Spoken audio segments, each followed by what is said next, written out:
પહેલા ભાગમાં આપણે જોયું કે મારીના દોસ્ત કેસરીને ભોલા ડોન ઉઠાવીને લઈ જાય છે અને કેસરીને બચાવવા તેનો દોસ્ત મારી આવે છે અને ભોલા ડોનને મારી તેનો દોસ્ત કેસરીને બચાવી લે છે.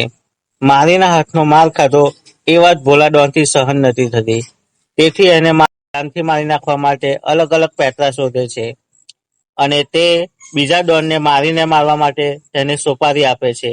હવે જોઈએ આગળ.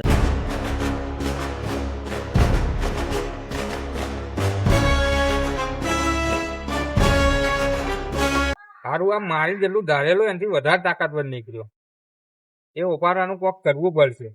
બોસ મારીને છે એ સૌથી વધારે વહાલું હોય ને એને આપણે છીની લઈએ તો એ આપણા કદમોમાં આવી જશે. હોળીના વાત તો તારી સાચી છે.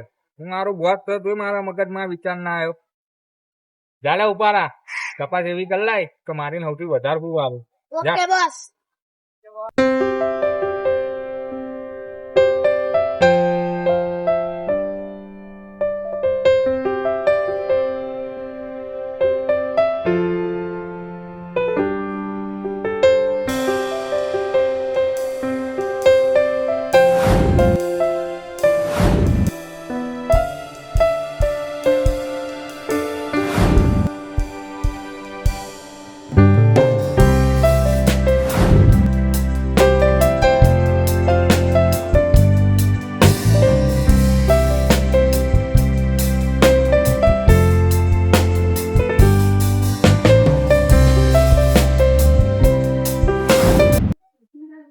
બોસ આ મારીને છોકરો વાળો છે.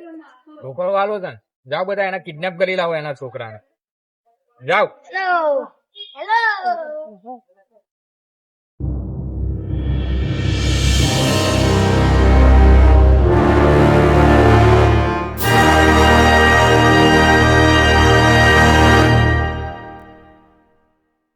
થોડી તો મને મારું પાપો આવશે તો મારી ધોઈ નાખશે.